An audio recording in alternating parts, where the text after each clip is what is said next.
Muri kano kanya tekereza ku mugabo ufite agaciro n'amafaranga, uvuga amagambo makeya ndetse ufite n'ibitekerezo bifitanye isano n'ejo hazaza by'akarusho, akagira n'umugore akunda cyane, urukundo rutabeshya, rutanga rukitanga rukigomwa, ndetse icyubahiro n'agaciro ari iby'uyu mugabo, bityo bigatuma n'abandi bamwiyumvamo, bityo akababera inkingi ya mwamba ndetse n'urufunguzo rw'umunezero wabo.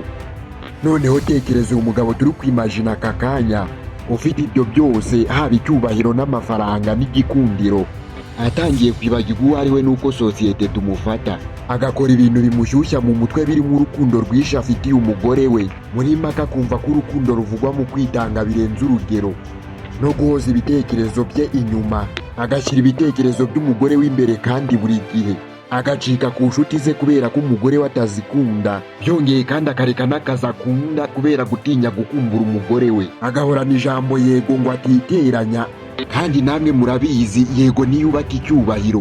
Nanone akirinda gutanga ibitekerezo mu rugo rwe ngo yirinde amakimbirane, nyamara mbere umugore we yamugishaga inama maze bakajya inama nk'umuyobozi w'urugo. Kuri ubu ngubu noneho birumvikana uko yamufataga, yamurebaga nk'umwana, nk'umuntu uri aho ngaho wo kumwemerera ibyo asabye, nyamara n'ubwo umugore we yamubonaga gutya, ku ruhande rw'umugabo iyo yageragezaga kugira icyo asaba umugore we yamusubizaga arambiranye n'agasuzuguro kenshi. Nyamara uyu mugabo icyo atarazi ni uko umugabo witanze byinshi aba atagishishikaje, kuko nta kintu kiba gishishikaje kiba kigihari. Icyubahiro n'agaciro si impano, ni umusaruro n'imiterere ihamye. Uyu mugabo turimo kwimajina kano kanya buhoro buhoro yageragezaga gutekereza ibimubaho, ariko mu buryo bwo kwicuza. Birumvikana yahoraga yicira urubanza, yishyira mu gatebo k'abantu batagira agaciro, yiyibagije ko icyubahiro cy'umugabo kiva mu kwicara ku ntebe y'ukuri. Aho yamariye kubona ko yibeshye, yatangiye kubona ko umugore we atari we kibazo, ahubwo ikibazo ari we wananiwe kwiha ijambo mu rugo rwe. Aha birumvikana ko urukundo rwabo rwari rwaratangiye gukonja nk'igicucu cy'igiti, aho uyu mugabo yahishe ubumuntu bwe bwose. Birumvikana yasaga nk'umuntu wibera ku nkiko z'ubuzima bwe bwite, arwana ngo adatakaza urukundo, nyamara atazi ko urukundo iyo ruhindutse intambara yo kutarutakaza biba bivuze ko mu by'ukuri rwamaze gupfa. Uyu mugabo mu kureba mu maso y'umugore we yabonyemo ibintu bibiri byari bimubabaje, nk'impuhwe z'umubyeyi ku mwana aho kuba icyubahiro cy'umugore ku mugabo. Uyu mugabo aho kwiha ijambo mu rugo rwe nk'umuyobozi mu rugo rwe, we ubwe yari yariyambuye intebe y'ubwami bwayihereza umugore we. Yari yarabaye igishushanyo cy'urukundo rutagira inkingi ruhumekeraho, kandi mu by'ukuri urukundo rurangwa n'ubwuzuzanye no kwizerana. Ahangaha niho hagomba kuba ikibazo kitureba twese, ni ukubera ko umugabo mu gushaka gukunda byimazeyo birangira yishoye mu gikorwa cyo gutakaza agaciro we ubwe, ntasobanukirwe ko umugore adashobora gukunda umugabo umutinya kurusha uko yikunda. Ni izihe nkingi z'ukuri n'icyubahiro umugabo agomba kubaka ku buryo n'iyo urukundo rwazamo ikibazo agaciro ke kaguma gashinze imizi nk'igiti cy'umuko mu butaka bw'ukuri? Ese ibyo abagabo bavuga ko ari urukundo ruhebuje sibyo byangiza isano y'icyubahiro mu minsi yabo, bigatuma baba abashakashatsi b'impuhwe aho kuba abafatanyabikorwa b'ubwami bwabo? Iki kibazo si inkuru y'abaswa, ahubwo ni umuzingo w'ubwenge utwibutsa ko urukundo atari ukwigomeka, ahubwo ni ukwiyubaka no gukunda mu buryo butanga ububasha kuri bose. Niyo mpamvu muri iki kiganiro tugiye kurebera hamwe ibintu 18 abagabo bakora bigatuma babura icyubahiro n'agaciro mu rukundo. Gusa bahaye ikaze muri uyu muryango mugari w'impamba y'ubwenge itajibora, aho ubuzima ari urugendo ariko si buri wese ujyana impamba, kuko hari n'abagenda bafite amaguru ariko badafite aho berekeza. Aha wageze niho twicara tugatwaza ubwenge, tukagurisha ubujiji, tukunguka ubumenyi bushingiye ku bushakashatsi ndetse n'amateka yo hirya no hino ku isi. Murakaza. Nimba ari bwo bwa mbere wisanze muri uyu muryango, kanda subscribe. Nge wumva nitwa 2MC, mbahaye ikaze. Ikintu cya mbere bakora bigatuma babura icyubahiro n'agaciro mu rukundo ni ukwitanga birenze. Iki nicyo kintu cya mbere gikomeye mu byiciro byose. Yego, kwitanga ni ihame ry'urukundo, ni n'isano rya muntu na muntu, ariko iyo imiterere y'umugabo ikoresheje mu kwitanga birenze urugero kugira ngo arengere imipaka y'ubuzima bwe bwite n'ibyifuzo bye n'intekerezo ze, icyo gihe nibwo urukundo rutangira kuzamba nk'umuyaga mubi. Ihame ry'ubugambanyi ryo kwitanga mu jisho rya psychology y'imibanire, ngo umugabo ukoresha kwitanga mu buryo bwo gushaka urukundo cyangwa se kwirinda gutandukana aba yikoresheje ubugambanyi bw'agaciro ke. Rero iyo wihaye byose buri gihe utigeze usaba, uba wihaye isura y'umutware aho kuba umufatanyabikorwa. Kandi muri kamere ya muntu, umuntu ntashobora gukururwa cyangwa se kubaha ikintu adashobora gukumbura. Rero umugabo ufite ubuzima bwe bwite buzima, afite inshuti, intego n'inyungu bikomeye bidashingiye ku mugore, atanga umwuka wo kwigenga. Ibi bigabanya ubwoba bwo gutinya kukubura ku mugore, bigatuma yizera ko ari mu mubano n'umuntu ufite ibye bitamushyizeho ubuzima bwe bwose. Rero iyo umugabo ahinduye ubuzima bwe bwose igishushanyo cy'ibyo umugore akeneye, aba yiciye agaciro mu mubano. Reka tuvuge ku buryo byangiza. Muribuka wa mugabo wari uri mu nkuru yacu itangira, yahoraga afite igisubizo cya yego kuri byose, bigatuma umugore amufata nk'umuntu ibitekerezo bye n'ibyifuzo bye atari ibintu bikwiriye gushyirwa ku meza, ahubwo ni ibintu bikwiriye gushyirwa ku ruhande. Rero iyo turebye muri relationship siyanse, uwitwa Dogiteri John Gottman avuga cyane ku mutwaro wo gufatanya ibyifuzo. Iyo umugabo ahagaritse gutanga ibyifuzo bye, abona umugore we atagifite uwo agomba gufatanya nawe, ngo kuko nta kintu cyo gufatanya gisigaye. Icyo gihe urukundo ruhatira umugore kurenga imbibi ze. Hari igihe umugabo akunda cyane akazi cyangwa intego z'ubuzima bwe, ariko umugore akabona ko ibyo bimutwara umwanya munini n'ingendo nyinshi n'umutwaro mu rugo. Rero iyo umugabo ahisemo kubireka ngo atange umutekano cyangwa umwanya munini mu muryango, aba atavuze mu magambo ariko mu bikorwa agaragaje ko inzozi n'intego ze zitari ingenzi nk'umunezero wa mugenzi we. Nyuma y'igihe umugore atangira kumubona nk'umuntu utagifite inshingano zikomeye, kuko yaretse ibyo yagombaga guhagararira no kubahiriza. Ku rundi ruhande umugabo arigomwa amafaranga menshi cyane, akareka imishinga yari yarapanze kugira ngo agure impano ihenze cyangwa se ategure urugendo rw'agatangaza, gusa kuko yifuza ko umugore bamushima cyane cyangwa se amwikundira cyane birushijeho. Ibi bikagaragaza ko agaciro k'umugabo kava ku byo atanga aho kugira ngo agaciro kave ku ari we. Rero iyo impano zishize agaciro karagenda. Nanone umugabo yiyiriza ubuzima bwe bwose, agahagarika ibyo yakundaga nko gukora siporo, kwiga ndetse akanga n'inshuti ze kugira ngo ahure n'ibyifuzo by'umugore we. Ibi bigatanga isura ku buzima bw'umugabo ko ntacyo bumaze nimba nta mugore uburimo. Ibi rero nibyo byangiza imipaka ya kigabo. Ibi bigatuma umugore abona ko umugabo ashobora kugenzurwa, bityo icyubahiro cy'umugabo kikagabanuka. Kuri Robert Greene avuga ko ibyo utanga bidahita bigira agaciro gakomeye, kuko mu rukundo iyo utanze ubutwari bwawe, icyerekezo cyawe n'imipaka yawe, utagira aho ugarukira wemerera byose, uvuga yego aho ukwiriye kuvuga oya, uba ugabanyije agaciro k'ubwenge n'agaciro kawe imbere y'abandi. Icyubahiro n'agaciro nyakuri biva mu kumenya aho uhagarara kugira ngo n'ibyo utanga bigire icyo bisobanura.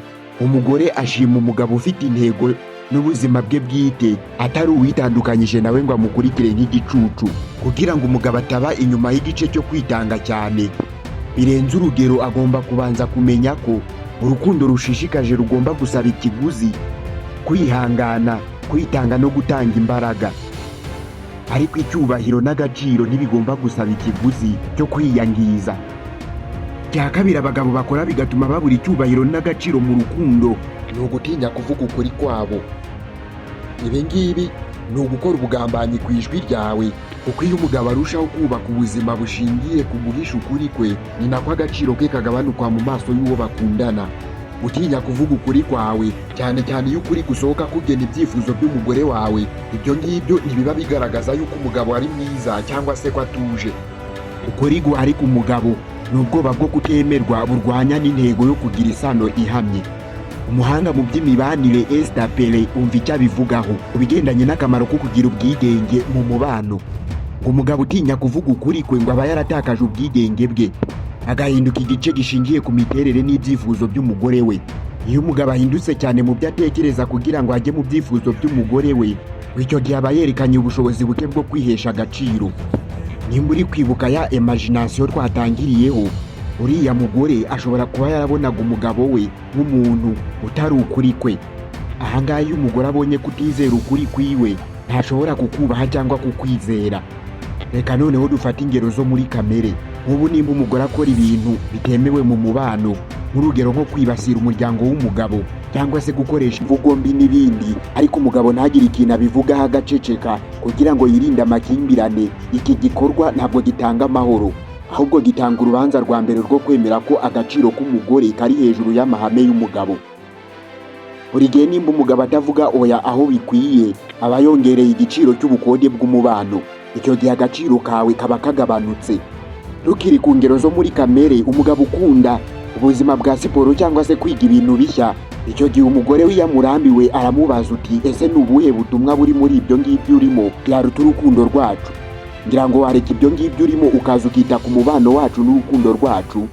Ahangaha umugabo w'umunyembaraga ashyiraho imipaka ntarengwa no guhagarara ku ijambo rye, akavuga uti ndashaka gutanga byose ku rugo, ariko ibi bintu by'inyungu zanjye ni inkingi y'umuntu ndiwe, rero singomba kubireka.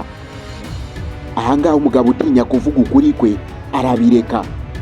Uyu mugabo ubireka aba yerekanye ko umuntu ashobora kugurishwa kubera ibintu bito by'umwuka cyangwa ubwoba bwo kunegurwa. Tukiri kuri izi ngero, iyo umugabo afite ibitekerezo bya politike, imyizerere cyangwa amahame y'imibereho atandukanye n'ay'umugore we, iyo ahisemo gushyira mu mvugo y'umugore we mu ruhame kugira ngo amushimishe, iki gihe aba yishe ubumuntu bwe. Iki gihe umugore ashobora kuguseka mu buryo buke cyangwa se kukubaha mu magambo, ariko mu bwonko bwe haba haramaze kwinjiramo akantu kavuga ko umugabo wari umubeshyi mu mvugo, kuko uko byamera kose ntashobora kuba umuntu wihagararaho. Umufilozofe w'umudage uzwi cyane Friedrich Nietzsche yagize ati ufite impamvu yo kubaho ashobora kwihanganira hafi uburyo bwose bwo kubaho. Mu mibanire y'urukundo, iyo umugabo adafite impamvu imuyobora nk'indangagaciro ze, icyerekezo n'ukuri kwe, ingorane z'urukundo zimurusha kumvikana no kwihanganira. Si uko urukundo ruba rubi, ahubwo nuko nta mpamvu imuha imbaraga zo kwihangana. Ikindi, umugabo agomba kumenya ko ukuri ko atari umusaruro w'amahane, ahubwo ni umusingi w'icyizere.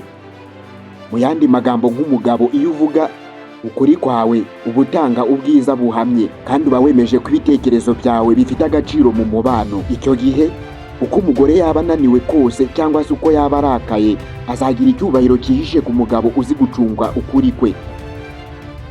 Urukundo ruteye nk'umuyoboro w'amazi.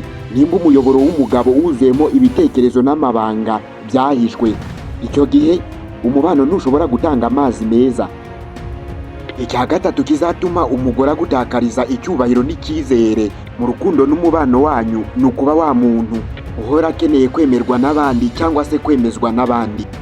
Ubundi umugabo ufite icyubahiro n'agaciro ntasaba gushimwa cyangwa kumenyekana ku bintu bikwiye cyangwa byoroheje.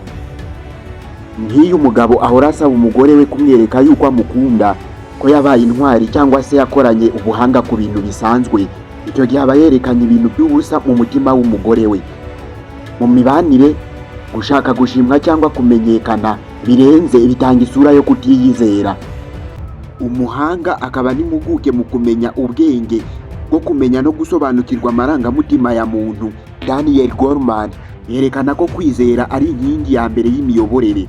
Iyo umugabo adakunda ibyo akora cyangwa se ntiyizere ubuzima bwe, icyo gihe ahindura umugore umuhigi w'agaciro ke, ashaka ko umugore wamuha impamvu yo kwizera aho kubaka iyo mpamvu mu buzima bwe bwite. Mu buryo bwa gipisikolojiya, umugore atangira kumufata nk'umwana uhora akeneye kurengerwa aho kuba umugabo wigenga utanga umutekano. Mu yandi magambo, iyo umugabo akeneye gukundwa cyane abona agaciro gake. Reka twifashishe ingero zo muri kamere. Reka tuvuge ku gusaba icyubahiro ku bintu bito. Nk'umugabo ufatanya n'umugore we gukora imirimo isanzwe yo mu rugo, nko guteka, gufasha umugore umwana, kumesa imyenda y'umwana n'umugore, hanyuma agahita abaza umugore we ati ese urabona ndimo kugerageza? None urabona ntari umugabo mwiza? None se basi hari abagabo ujya ubona bameze nkanjye? Ibi byitwa kwiyibutsa agaciro no gushaka ko umugore avuga ibyo akwiye kubona, aho kugira imyifatire ituma agaciro kagaragara nta magambo. Reka tuvuge no kugira umugore umucamanza w'inzira yawe. nk'umugabo atangiye akazi gashya cyangwa agashora imari, aho kugira ngo abe intwari y'ubuzima bwe ishobora gutsinda cyangwa gutsindwa, agahora abaza umugore we ati ese aka kazi gashya ntangiye cyangwa se ahantu ushoye imari urabona nzabishobora, ese uri kubona nzamara igihe gito, cyangwa iki gitekerezo nagize cyarakubabaje. Iki gihe iyo umugabo ari kubaza ibi aba yashyize intego ye mu mikono y'umugore we, ibi bigatanga umutwaro ku mugore we. Ibi kandi bikagira ingaruka ku mugabo, bigatuma atagira imiyoborere mu bugabo bwe. Muri make, umugore aba ashaka guhumeka amahoro hamwe n'umugabo wigenga, atari umwana ukeneye kwemezwa ko ari muzima. Mu yandi magambo, imyitwarire ya kigabo irangwa n'icyerekezo no kubaka umugabo wigenga udashaka gushimwa ku bintu yakoze, ahubwo yishimira ko yabaye umubaje w'ubuzima bwe. Icyo ugomba kumenya, agaciro ntabwo ari igitekerezo cy'umugore, ahubwo ni umusaruro w'ibyo umugabo yakoze mu buzima bwe. Niyo umugore abonye ko umugabo yiyizera kandi akubahiriza ibyo atekereza, icyo gihe agaciro ke karenze agaciro k'amagambo yashimwe. Umugabo w'agaciro ntasaba kwemezwa, imyitwarire n'intego ye nibyo bivuga, maze urukundo rukizana.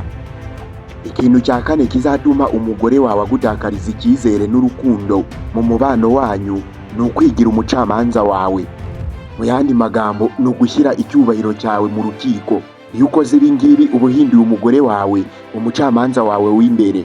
Umugabo ukunda kwicira imanza mu buryo bukabije, akihakana ubushobozi bwe cyangwa agakomeza kwihorera ku makosa y'igihe cyahise, aba yerekanye ubushobozi buke bwo kugira imyifatire ihamye mu mubano. Mu masomo y'imitekerereze, uburyo umuntu yiyumvamo ubwe ni ingenzi kurusha uburyo abandi bamubona. Iyo umugabo yemeye inkuru yo kwigira umunyabyaha cyangwa se udafite ubushobozi, aba ari we wa mbere wishe icyubahiro cye mu maso y'umugore. Icyo ugomba kumenya nk'umugabo, umugore akeneye umugabo ubasha kuyobora ubuzima bwe n'umuntu ufite inner confidence. Nk'iyo umugabo aje yishinja amakosa, asaba imbabazi ku buryo bukabije ndetse no ku bintu bito bitari ngombwa kubisabira imbabazi, icyo gihe aba ari konona ubushobozi bwe mu maso y'umugore we. Icyo gihe aba yisize mu ntera y'umwana ukeneye kwigishwa. Icyo ugomba kumenya nk'umugabo, ugomba kwemera amakosa nta kugwa hasi mu cyubahiro. Nk'ubu nk'umugabo uhora avuga ati ibi nabikoze nabi, ntabwo ari uku nari kubikora gutya, ikirenzeho ndi n'umugabo utazi gutekereza, sinashobora kubikora. Iyi mvugo itanga uruhushya ku mugore kugira ngo agucire urubanza. Icyo ugomba kumenya, icyubahiro kigomba kuva mu kwemera yuko turi abantu, ko dushobora gukora amakosa, ariko tuzi ko dufite ubushobozi bwo gukosora no kwigira. Nk'iyo umugabo yiciriye urubanza rwe mu buryo bukabije, aba yarigishije umugore w'ukuntu amufata nk'umuntu udakwiriye kwizerwa. Reka twifashishe ingero zo mu buzima busanzwe. Hari abagabo bagira akamenyero ko gusaba imbabazi kuri buri kantu kose, ndetse n'akadakwiriye gusabirwa imbabazi. Gusaba imbabazi kubera ko yibagiwe gufata icyayi cya mu gitondo, gusaba imbabazi kubera ko atagereye ku kazi igihe yahagereraga, akiyibagiza ko ibyo byose biba kuri buri wese. Ibi ngibi icyo bigaragaza isura y'umugabo udafite icyizere ku gitekerezo cye, ugaragara nk'aho akwiriye gucibwa urubanza aho kubahwa. Gusaba imbabazi ku byabaye ni ikimenyetso cy'ubunyamuntu n'ubwenge, ariko gusaba imbabazi ukanakabya bigabanya agaciro k'ijambo ryawe. Ibi nk'umugabo bikagusenya mu maso y'abandi. Ikindi, umugabo wubashywe azi aho imbabazi zigomba gushingira kandi azi n'aho zigomba guhagararira. Tukiri kwifashisha ingero zo mu buzima busanzwe, reka tuvuge ku kwiyangiza mu ruhame. Nk'umugabo uri kumwe n'inshuti cyangwa umuryango w'umugore, maze agaterura akavuga ati ariko njyewe nzi ko ndi umuswa muri ibi bintu, kuko njyewe sishoboye kubikora nka runaka. Nubwo ashobora kubivuga ameze nk'urugutebya, mu by'ukuri aba ari kwigisha abandi uko bagomba kumufata, kuko nta wundi uba umutesha agaciro uretse we ubwe. Umugore ashobora kumuseka cyangwa kumwumvira, ariko mu mutima we aba abonye ko agaciro k'uyu mugabo kari hasi. Kuko umugore w'icyubahiro ntashaka umugabo wiyambura icyubahiro cye, ashaka umugabo ufite ubwibone bwiza, umugabo uzi aho adakomeye ariko utabigira intwaro yo kwisenya. Tukiri kuri izi ngero kandi zo muri kamere, reka tuvuge ku kugira umugore umwanditsi w'ingorane. Nk'umugabo uhuye n'ingorane mu kazi cyangwa agatsindwa ku bintu runaka, aho kuvuga ati iki kibazo nisanzemo kiraremereye ariko ndi gushaka igisubizo, ahubwo agahitamo kuvuga ati byose ni njye, ndi umuntu udafite ubushobozi, sinzi icyo ndi bukore, mbwira uko mbigenza. Urebye neza, ibi ntabwo ari ukwicisha bugufi, ahubwo ni ukwiyemeza kuba umucamanza w'ububasha buke. ibi bigatuma umugore atangira kubona ko inshingano zo gukemura ibibazo zitangiye kumwegukana. Ibi maze bigahindura umubano mu buryo butavamo icyubahiro. Icyo umugore akeneye kumva ko umugabo ashobora guhangana n'ingorane, atari wa wundi umubwira uko ari bubyitwaremo, ahubwo ari wa wundi bafatanya kuzishakira igisubizo mu bwubahane. Tukiri kuri iyi ngingo, ugomba kumenya ko indorerwamo yawe ari agaciro kawe. Ukuvuga mu yandi magambo ni nako abantu bakubona. Niba uri umugabo koko, ntukwiriye gusaba imbabazi naho utakosheje, ntukwiriye kwiyambura icyubahiro mu ruhame, kandi ntukagira abandi abacamanza b'ubushobozi bwawe. Icyo ugomba kumenya, umugabo utekereza neza abanza kwiyubaha, abandi bakamukurikira. Mu yandi magambo, umugabo agomba kuba umutware w'inkuru ye. Kuko umugabo w'agaciro niyemera ko amagambo y'imbere amurusha imbaraga. Umwanditsi Robert Greene avuga ku kamaro ko gukoresha isura. Iyo umugabo yicira urubanza cyane, aba yerekanye icyizere gito mu isura ye. Mu yandi magambo, icyubahiro n'agaciro biva mu kubaho mu kuri k'ububasha bwawe no kwemera ko ushobora gutsindwa ariko utaratsinzwe. Nanone, agaciro k'umugabo ntabwo gashingiye ku kudahana amakosa, ahubwo gashingiye ku kwemera gufata amakosa nk'ibyigisho bitari ibirango by'ubuswa. Ikosa rya gatanu rizatuma utakaza icyizere cyangwa se kubahwa mu rukundo: kwizirika ku mugore ukunda cyane ariko atagukunda na gato. Ibi ngibi ni ugukunda ikigirwamana cy'ubwicanyi. Ibi bikaba bimwe mu bintu bikomeye kandi byangiza umutima w'umugabo. Nk'umugabo wizirika ku mugore utamwubaha cyangwa utanyuzwe n'agaciro ke, aba yishoye mu bikorwa byo kwiyangiza, kuko aba yemeye ko urukundo rwaba rurenze icyubahiro cye. Reka tuvuge ku ihame ry'agaciro mu mibanire. Agaciro k'umugabo kagomba kuba karemereye ku buryo urukundo rumwemerera gutanga, ariko ntirumusabe kwiyanga. Nk'iyo umugabo akurikira umugore utazi agaciro ke, aba yishoye mu murimo wo kumwemeza yuko akwiriye gukundwa, ndetse n'urugendo rutarangira rwo gushakisha impuhwe aho kuba urukundo rwa nyarwo. Nk'ubu twifashishije amwe mu masomo ya masculine psychology, aha bivuga ko umugabo agomba kwigenga mu bumenyi bwe, self-sufficient in his knowledge of self. Iyo umugore aterekana icyubahiro nko guhangana kenshi, kudasubiza ubutumwa, kutita ku byifuzo bye, kandi umugabo akomeza kumukurikira, aba yerekanye ko agaciro k'umugore gakenewe cyane kurusha icyubahiro cye bwite. Gusa abantu muri rusange bakunda abantu bibasaba imbaraga n'ubushake, aho gukunda ibibonetse byoroshye. Ikintu cyose kibonetse nta nkomyi, nta kugiharanira, kigira ibyago byinshi byo gutakaza agaciro mu mutima w'ukigira. Nk'iyo umuntu yitwaye nk'aho azahora ahari uko byagenda kose, atitaye ku myitwarire imugirwaho, aba yisize mu mwanya w'ikintu kidahenze. Mu yandi magambo, kitagoranye kukigeraho. Iyo myitwarire ituma umugore atangira kukubonaho ikintu gihoraho, gitakaza uburemere n'agaciro byari bikwiye. Iyo urukundo rutangiye kutagira igiciro, ni ukuvuga ntirusaba icyubahiro, imipaka cyangwa indangagaciro zihamye, icyo gihe rutakaza icyubahiro. Agaciro k'umuntu kangwa cyane iyo akunda undi muntu kurusha uko yubaha amahame ye, ndetse n'agaciro ke n'icyubahiro cye. Urukundo nyarwo ntirushingira ku kwisuzugura cyangwa kwitanga birenze, ahubwo urukundo nyarwo rushingira ku kwiyubaha, kugira amahame rugenderaho asobanutse, no ku gaciro buri wese yihesha. Aho ibyo bitabaye, umubano uhinduka umutwaro aho kuba umugisha.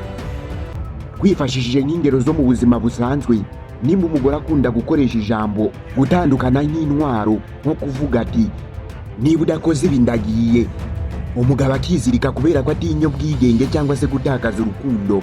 Icyo ugomba kumenya, umugabo w'agaciro ntiyemera ko gutandukana kuba igihano cy'icyubahiro cye. Nanone nimba umugabo akomeza gukora ibintu birenze nko kwitanga, gutanga impano, guhindura imico ye yose kugira ngo amwemeze, icyo ukwiriye kumenya, kwizirika bihindura imbaraga zo gukunda zikaba ubusabusa bwo gushaka kwemezwa gusa. Icyo umugabo agomba kumenya, urukundo ntabwo rusabwa cyangwa se ngo rugugwe. Nanone nimba umugore avuga amagambo ababaza cyangwa se asebya, atesha agaciro umugabo we mu ruhame, ariko ibyo byose umugabo akabyihanganira mu izina ryo gukunda. Icyo ukwiriye kumenya, iyo umugabo yemeye agaciro kari hasi, aba asize umubare muto ku gaciro ke. Icyubahiro gisaba gushyiraho imbibi zikomeye, ndetse no kureka ibintu bitaguha agaciro cyangwa urukundo ruhamye. Muri philosophical insight, Robert Greene ashimangira akamaro ko gusobanukirwa no gukoresha neza ibyifuzo, privilege desire. asobanura ko agaciro k'umuntu katagaragazwa cyane nuko yitanga, ahubwo ko kagaragazwa nuko azahaya n'icyahagarariye. Iyo umugabo yegereye cyane umugore akamwiyegurira birenze urugero, kandi uwo mugore ntacyo yongera ku ntego ze no ku iterambere rye cyangwa urugendo rwe rw'ubuzima, uyu mugabo aba agabanyije agaciro ke ubwe.